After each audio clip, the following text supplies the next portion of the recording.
Bapak Fokus sebagai materi untuk pendalaman kitab suci pertemuan pertama di rumah Ibu dan Bapak kita.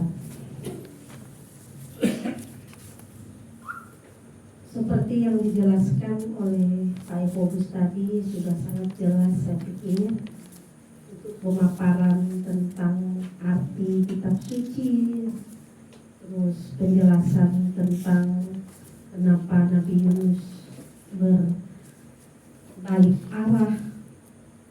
Saya yakin kita di sini mengalami, betul enggak Pak? Pasti kita semua mengalami ini, karena ada kalanya kita merasa apa yang kita buat kadang-kala sia-sia, lalu kita akhirnya ingin berbalik gitu. Kadang mempertanyakan kenapa. Saya ambil di pertanyaan pertama, bertolak dari pengalaman awak kapal yang terombang-ambing di tengah laut dan berseru-seru kepada ilah mereka. Apakah saya juga ingat akan Allah dan berseru-seru kepadanya ketika dihadapkan pada badai kehidupan? Kita sebagai manusia biasanya seperti itu. Pada saat kita mungkin hidupnya lancar-lancar dan senang-senang saja, kadang-kadang kita lupa berseru kepada Allah. Kita lupa bersyukur kepada Allah. Dan kadang kita bertanya, karena jadi pengikut Yesus itu kebalikan dari hidup kita. Jadi pengikut Yesus itu tidak mudah. Kadang-kadang kita melihat orang kok hidupnya lancar-lancar saja ya. Ke gereja jarang, pelayanan tidak ada, malah bekerja terus, kekayaannya makin melimpah ruah, apa yang dia inginkan tercapai mudah. Lalu kita yang kadang-kala bukan kita mungkin merasa sok beriman atau bagaimana, kita kadang-kala ke gereja sering, lalu mungkin sok suci, tidak pernah meninggalkan ekaristi, pelayanan berjalan baik, terus ya dengan masyarakat kita ya tidak terlalu baik ya, tapi ya lumayan. Tetapi kadang-kala kok ada ya badai kehidupan yang membuat kita ini bertanya, dan akhirnya membuat kita ingin bertolak seperti yang Yunus lakukan tadi.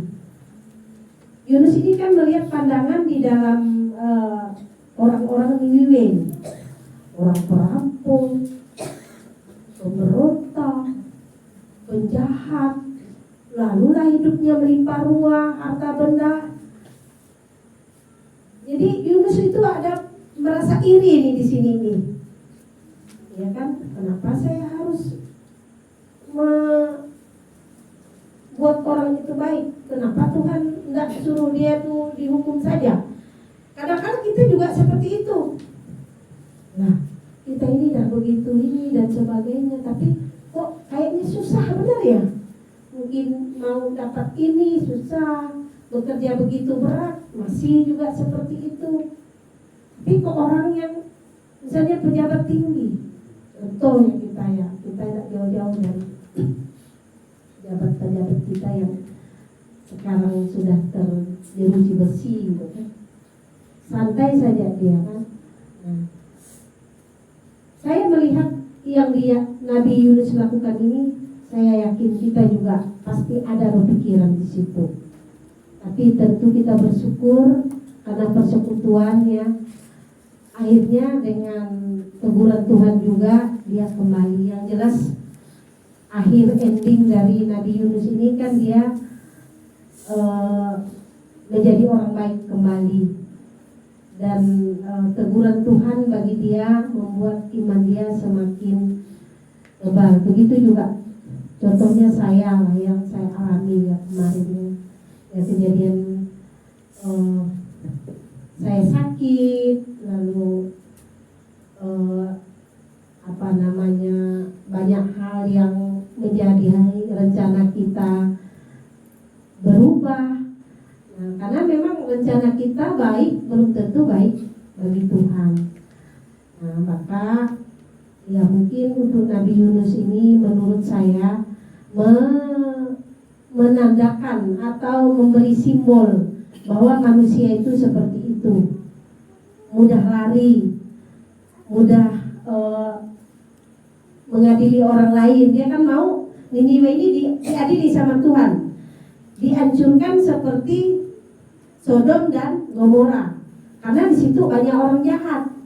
Kenapa saya harus capek-capek mewartakan kebaikan?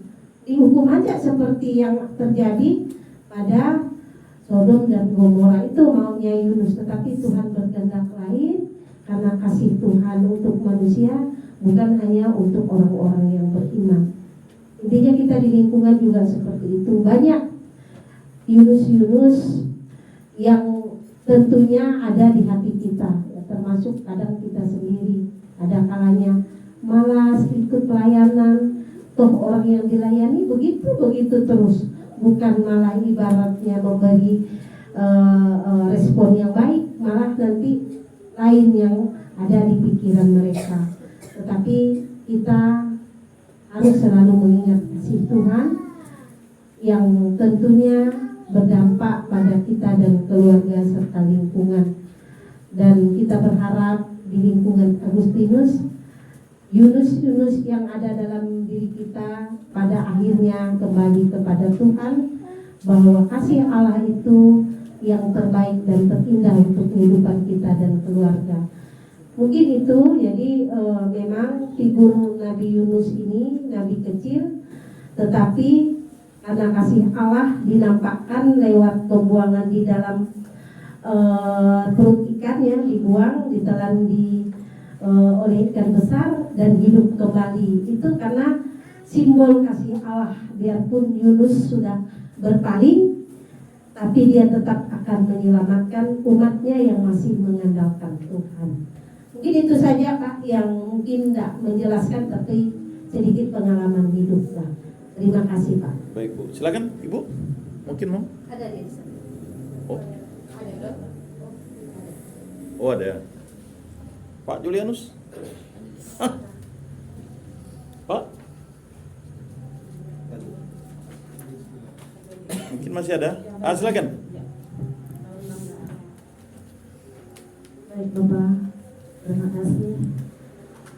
Di sini saya mau menyampaikan tentu apa yang disampaikan ke Bapak tadi tentang Yunus itu sangat baik sekali, dan dikupas dari Alkitab sampai ke arti-artinya, sangat mengerti sekali rasanya. Tetapi di sini kita Bapak tadi memiliki dua ibu, dua bapak dalam pengalamannya Pak. Nah di sini saya berusaha untuk menyampaikan seperti yang Bapak bilang tadi, Alkitab tentang Yunus dan tentang kehidupan kita. Di sini nomor 2, saya tertarik di sini setelah Yunus yang dianggap menjadi penyebab badai dibuang ke laut, badai menjadi reda. Dapatkah saya menemukan sumber-sumber dosa yang menjadi penyebab badai dalam diri, keluarga, masyarakat, atau bangsa saya? Beranikah saya membuangnya? Nah, di sini Bapak Ibu kita berbagi pengalaman ya. Seperti Yunus, seorang nabi, Tuhan telah berfirman kepada Yunus, Tetapi Yunus menjauhkan diri dari Tuhan.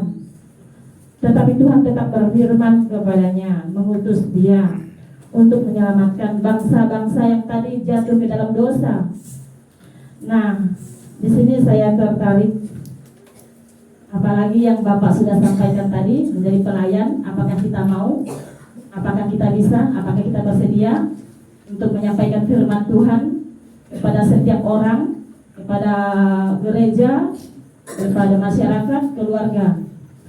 Nah, menurut saya Bapak, mungkin kita seperti Ibu Satya tadi bilang, Ibu, mungkin kita sudah bisa, mungkin kita seperti Yunus juga. Nah, yang saya alami ya Bapak Ibu, saya tertarik dengan bacaan-bacaan di sini. Semuanya saya merasakan betul apa yang Bu Satya bilang tadi. Saya merasakan. Kadang-kadang kita ini ada untuk menjadi melayani, tetapi kadang-kadang ada seperti Bapak bilang tadi, ada penghalangnya karena fasilitas pendidikan. Nah, banyak segala macam yang Bapak sampaikan tadi. Nah, itu sangat menyentuh dalam diri saya. Tetapi kita bagaimana caranya mencari Tuhan? Itu yang ada dalam hati saya. Bagaimana kita mencari Tuhan? Nah, bukankah kita itu kalau kita menjadi pelayan, tetapi kadang-kadang dalam hati kita itu gundah gulana juga kita tidak menemukannya ya Pak ya. Kalau kita menjadi pelayan, kita menyampaikan firman Tuhan ini itu, tetapi dalam diri kita menerima ini, menerima itu, tetapi dalam hati kita juga sepertinya tidak sesuai ya apa yang kita sampaikan, karena dalam hati kita lagi ada gundah gulana. Nah, tetapi menurut saya bagaimana cara kita mencari Tuhan supaya Tuhan itu ada dalam diri kita dan kita ada dalam Tuhan, seperti itu. Karena kita ini Tuhan ada dalam diri kita, orang akan melihat dalam perilaku kita, perkataan kita, perbuatan kita, dalam sikap kita, tingkah laku kita. Disitulah orang melihat apakah Tuhan itu ada dalam diri kita dan kita ada dalam diri Tuhan. Jangan jauh-jauh dulu. Apakah saya ini sudah bisa untuk mengantarkan keluarga saya ke dalam kehidupan ketuhanan? Apakah anak saya sudah baik saya tuntun? Apakah anak saya sudah bisa untuk membawa firman Tuhan? Apakah suami saya juga sudah baik? Apakah saya juga sudah baik? Apakah saya bisa melayani orang tua saya, mama saya, adik saya? Ini yang dulu dalam diri saya. Kalau saya sudah menemukan itu, mungkin itulah kalinya ada Tuhan dalam diri kita. Karena ada Tuhan dalam diri kita, kita akan bisa menolong diri kita sendiri. Dan juga bisa menolong diri kita sendiri, kita juga bisa menolong keluarga kita. Intinya kalau kita udah baik dalam keluarga kita akan baik dalam masyarakat. Seperti itu. Dan baik dalam masyarakat, kita akan bisa untuk menyampaikan firman Tuhan kepada orang-orang di sekitar kita. Seperti itu menurut saya. Nah, dulu mohon maaf ya Bapak, saya pernah menolak yang Bapak sampaikan untuk dimakamkan. Karena di situ saya terus terang jujur ya Pak, yang seperti Bapak sampaikan tadi mungkin karena dari fasilitas pendidikan, dari fasilitas macam-macam lah ya Pak ya kehidupan kita. Nah, di mana dulu saya bisa harus membenahkan diri. Benahkan diri dulu, apakah saya ini udah pantas? Seperti itu menurut saya.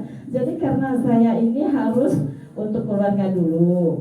Nah, tingkatkan keluarga. Kalau anak udah baik, suami baik, istri baik, orang tua kita terlayani, itu saja sudah menyampaikan firman Tuhan. Seperti itu ya Pak ya. Cuman ini yang saya sampaikan. Oh ya, ada juga. Kita kalau mencari Tuhan itu menurut saya seperti perlombaan. Seperti ada, saya pernah membaca, ada suatu perusahaan, kepala perusahaan itu memberikan perlombaan. Perlombaan itu ada suatu benda di dalam situ harus kita pukul. Dipukul itu dalam karung, barang itu dalam karung. Dia harus dipukul, harus tepat pintu. Kalau tidak tepat pintu, dia dilepaskan dari jabatannya. Dan kalau tidak bergerak, juga harus lepas dari jabatannya. Semua karyawan itu tidak mau ngambil resiko, tidak mau melempar bola itu. Jadi satu karyawan berpikir, saya harus melempar bola itu dari karung itu. Kalau dilempar karung, dipukul karung itu, tentu dia tidak akan bisa masuk ke situ. Nah, satu karyawan ini mengambil satu korek, dibakarnya karung, dibakar karung. Setelah itu tampaklah bola dilemparnya masuk ke sana. Jadi begitulah juga kita mencari Tuhan. Menurut saya, banyak orang tidak mau mengambil risiko seperti Bapak tadi, mau jadi pengurus aspir, ada ini, ada ini itu. Nah, tapi Bapak yang satu ini dia mau betul-betul tidak dilepaskan dari jabatannya, dia tetap memukul bola itu dan masuk. Sehingga seperti itu juga kita mencari Tuhan, menurut hati saya. Nah, kita mencari Tuhan itu, kita jangan takut dengan apakah ini masuk atau tidak. Nah, bagaimana caranya kita mencari Tuhan? Kita tidak, seperti tadi, kalau hati kita lagi gundah gulana, kita tidak mungkin bisa mengajari orang yang baik. Tentu kita pasti di dalam kelompok itu gundah gulana juga. Nah, redakan dulu diri, cari dulu Tuhan, baca firman Tuhan. Karena kita baca firman Tuhan tidak mesti harus di jalan, di rumah saja. Nah, di rumah saja tutup pintu, kita baca firman Tuhan, kita dengarkan mazmur, kita dengarkan musik, itu sudah masuk firman Tuhan. Setelah kita merasakan nyaman dalam diri kita, nah keluarga kita pasti nyaman, orang tua nyaman, adik nyaman, nah semua keluarga kita nyaman. Nah, disitulah menurut saya kita bisa menyampaikan firman Tuhan. Terima kasih Bapak, hanya ini bisa saya sampaikan. Selamat malam. Baik, silakan. Wah, ini Bu. Laki-laki yang ini, dua laki dua perempuan. Laki-laki lagi. Silakan Bu. Shalom semuanya. Salam. Maaf tadi agak terlambat. Ya. Iya. Mungkin saya ganti bapak-bapak ya, karena kan dua lagi dua perempuan ya Pak. Saya terima kasih Pak Ibu Bus ya. Ini anak saya, bapaknya dulu waktu saya tinggal di Pontianak ya Pak. Tadi saya cek Bu Ursula, bagi yang sempat, yang sehat silakan tengok foto kan. Saya langsung terang, saya agak sedikit ada ya itu duniawi dan apalah langsung sini. Saya kalau secara keseluruhan Pak, saya tidak menyimak. Tapi intinya aja saya fokus merefleksikan dalam kehidupan sehari-hari ya Pak ya. Ya. Baik fokus ya teman-teman semua. Ini 1 sampai 4 saya akan jawab yang saya alami. Bertolak dari pengalaman awak kapal yang terombang-ambing di tengah laut dan berseru-seru kepada ilah mereka. Apakah saya juga ingat akan Allah dan berseru kepadanya ketika di depan pada badai kehidupan? Saya sudah mengalami, tepatnya tanggal 27 kemarin 27, Bapak terima sertifikasi 10 juta. Seminggu anak saya patah tulangnya. Itu badai Bapak. Padahal saya rencana mau ke Jakarta, nanti jemput anak-anak di Jakarta kok tiket. Saya mungkin rencana Tuhan semua ini untuk saya apa badai dan lebih dekat sama saya. Ya. Mau Yunus yang tak ingat Tuhan, tapi Yunus yang ingat sama Tuhan ya. Sepanjang 1 bulan lebih 40 hari pengobatannya, puji Tuhan tanggal 3 selesai Pak. Jadi uangnya Tuhan kasih satu anak saya, jujur ya. Tapi luar biasa, orang kampung pada datang semua mengurus saya. Terus selesai kemarin. Ada yang berobat, ada yang mobil bengkel, ada yang kemana-mana, tapi tetap 40 hari saya diberi kekuatan untuk mendapat ini. Itu yang saya alami ya. Semakin saya kalau tidak berdoa, mau yang sempat, anjilus apapun jam 6 pagi, jam 12 siang, dan jam kemarin kan yang singkat aja yang di YouTube tuh ya. Tetap saya lagi ini.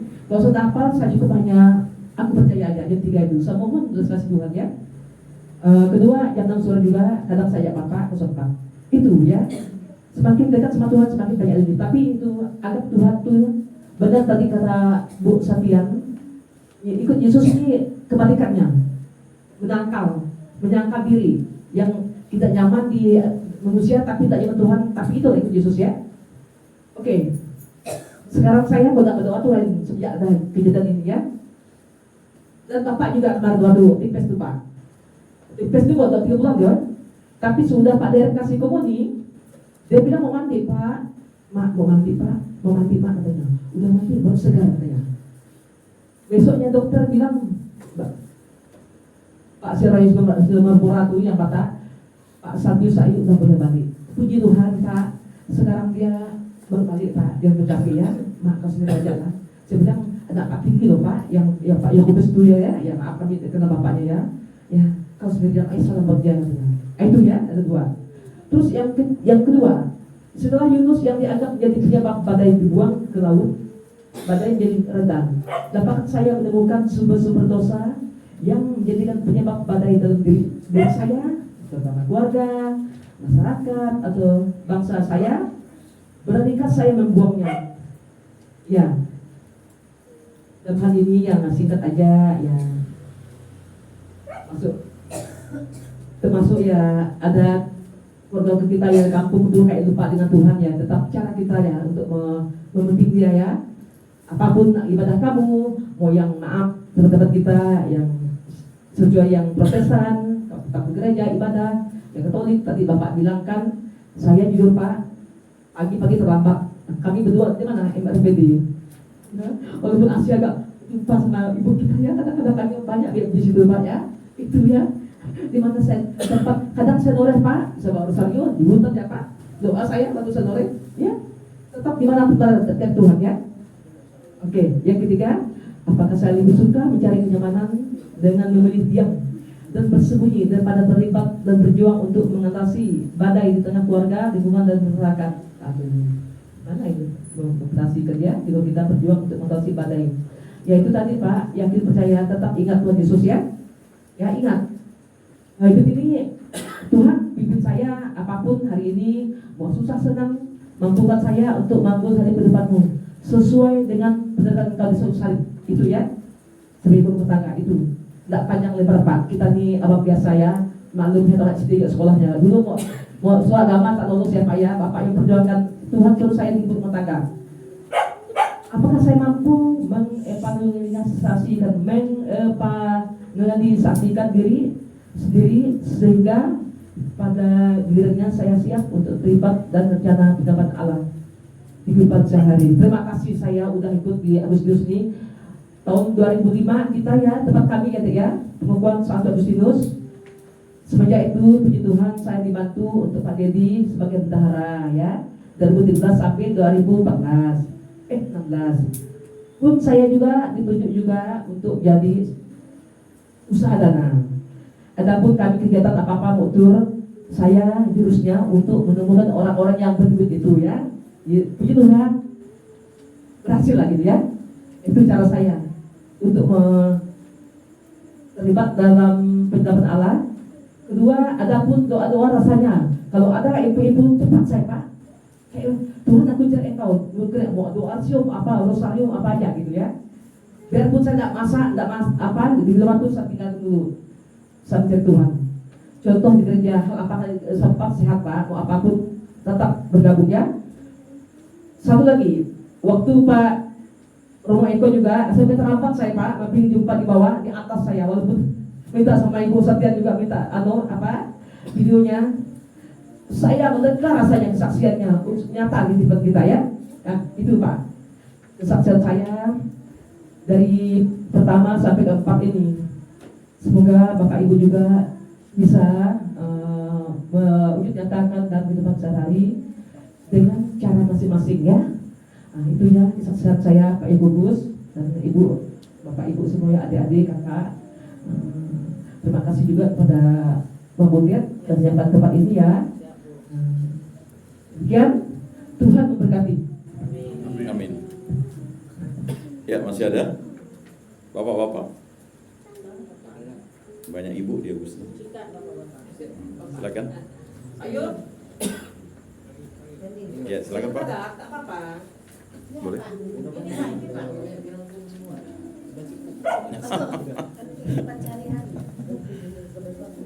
Silakan Pak. Selamat malam. Baik, terima kasih. Terima kasih atas Perwakilan bapak-bapak. dan kesempatan yang diberikan kepada saya. Sebenarnya saya sudah menyimak semua dari Pak Yakobus, Bu Satya, Bu Rina, dan Bu Agustina. Saya kira yang dijelaskan semua sudah kita berarti. Jadi intinya tadi bahwa Yunus melarikan diri dari Tuhan, Tuhan tetap setia, Tuhan tetap menjaga, Tuhan tetap ingin supaya Yunus kembali kepada Tuhan. Makanya kita kembali Allah sebagai sumber kasih dan keselamatan. Jadi saya tidak mau berkesaksian segera mengucapkan terima kasih kepada yang tadi saya jelaskan semua. Jadi tidak menolak itu aja Pak. Terima kasih Pak. Masih ada bapak-bapak? Baik, kalau tidak ada, terima kasih untuk 3 ibu dan masih. Pak, ada satu kesaksian yang baru nih Pak. Ya silakan. Tidak. Silakan Bu, enggak apa-apa. Ini kesaksian yang nyata ya. Mungkin ibu-ibu yang melalaikan tentang komuni kudus. Ini saya alami di hari Minggu tanggal 27 ya. Mungkin apa yang disampaikan Pak Yakobus tadi, tidak ada alasan untuk tidak komuni atau menerima Ekaristi Kudus. Kalau tidak sempat pagi, malam bisa. Kalau pas bepergian bisa singgah. Itu betul sekali Ibu-ibu. Karena ini nyata, mungkin kita pada saat komuni kudus atau selebrasi itu menganggap itu biasa. Tetapi kalau kita sudah percaya, kita yakin itu Tuhan yang memang hadir. Contoh nyata yang saya alami, yang tanggal 27 saya misa pertama. Itu saya memang kurang sehat karena tanggal 26 memang saya full aktivitas. Waktu itu selain jadi saksi anak saya ini dan banyak sekali yang saya lakukan karena memang fisik saya sudah kurang fit seperti yang dulu-dulu. Setelah sakit saya cepat capek. Jadi pas mau komuni kudus, setelah komuni kudus, saya punya badan itu, perut saya itu rasa di blender, kepala saya itu udah pusing, kayak mau muntah, iya, sakit, iya. Saya mau berdiri aja, mau komuni kudus itu, waktu itu yang ngasih komuni Bruder Yonas. Ini kesaksian benar nyata Ibu. Jadi pada saat saya berdiri, saya masuk itu perut saya sudah, kayaknya saya udah tidak mampu, tetapi saya percaya Tuhan hadir. Ini kesaksian sampai saya lupa ini tadi sampaikan, supaya dikuatkan oleh Pak Yakobus bahwa memang komuni itu sangat penting. Setelah saya nyambut komuni dan saya makan, itu komuni tidak mampu saya telan. Roti tidak mampu saya telan. Hampir mau keluar, tetapi saya yakin Tuhan hadir. Saya sambil berjalan, ya Tuhan Yesus, saya telan.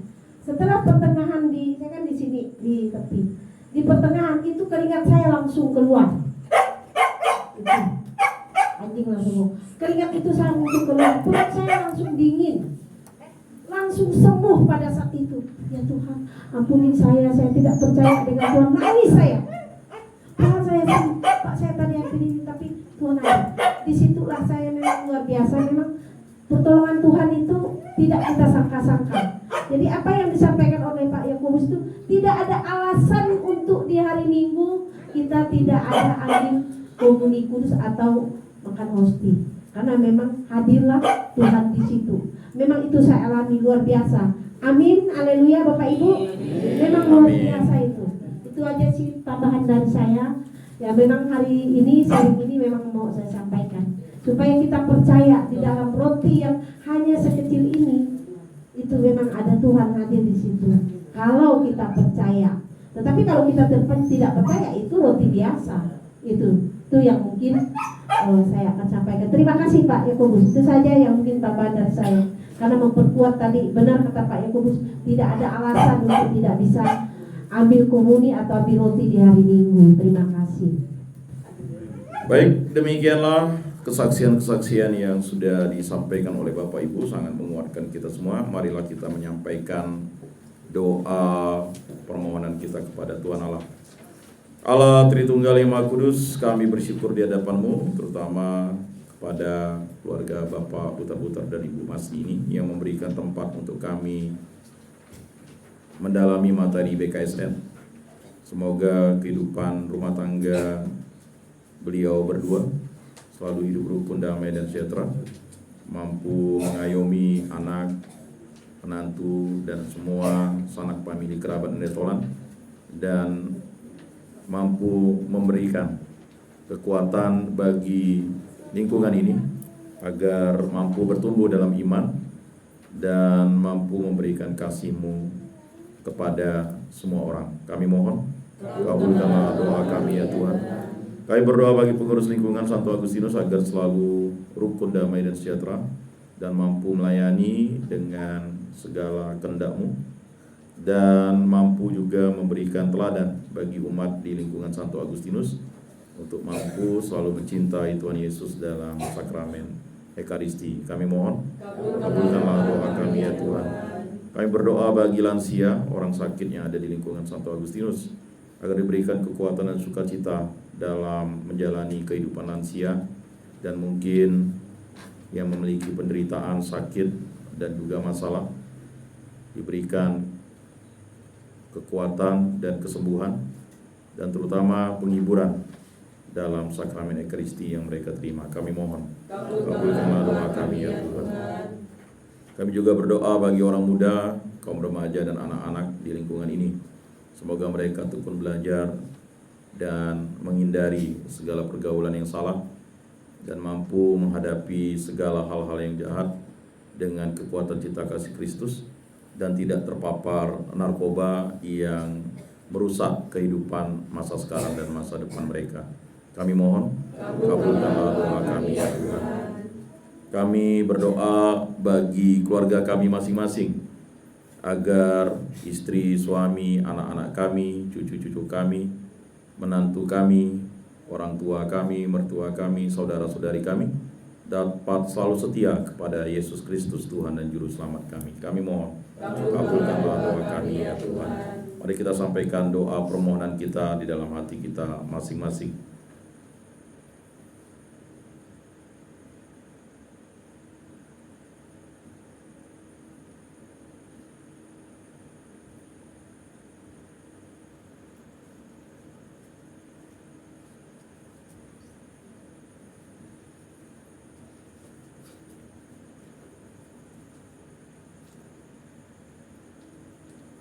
Kami mohon, kabulkanlah doa kami ya Tuhan. Mari kita satukan semua doa permohonan kita dengan doa yang diajarkan oleh Tuhan Yesus Kristus.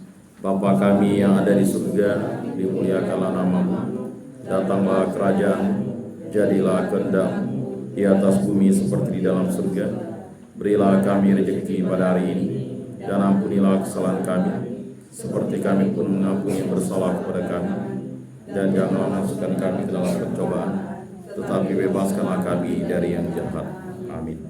Marilah kita berdoa, doa penutup, kita berdoa bersama-sama. Halaman 60.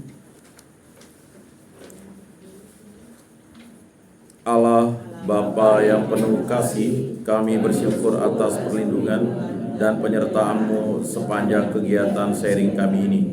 Kami mohon, mampukanlah kami mendengarkan dan memahami suara-Mu serta taat pada kehendak-Mu.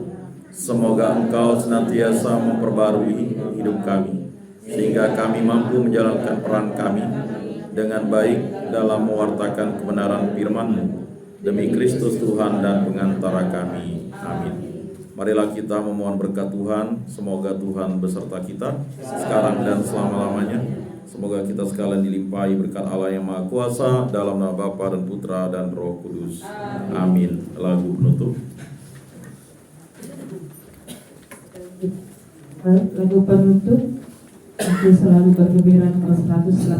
Sedang kita persembahan 180. Aku selalu bergembira.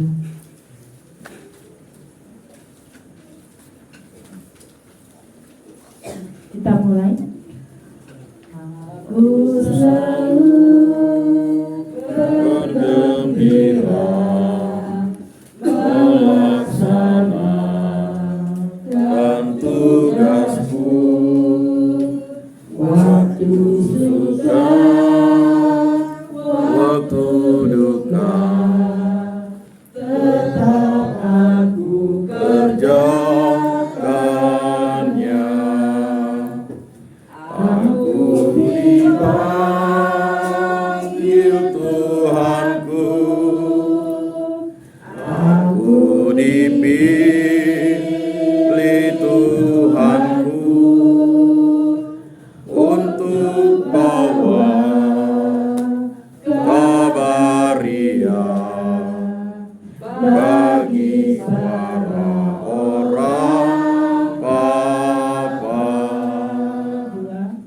Aku ingat sabda Tuhan mengatakan kepadaku, kamulah garam dunia, kamulah terang dunia.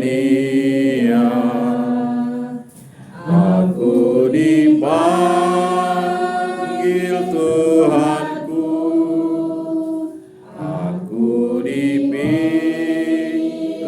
Tuhanku untuk bawa kabaria bagi sekalian orang. Mari kita satu padu dalam Kristus selalu,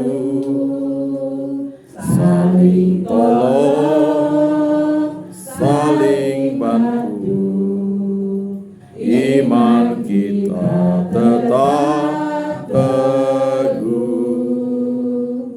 Puji Tuhan.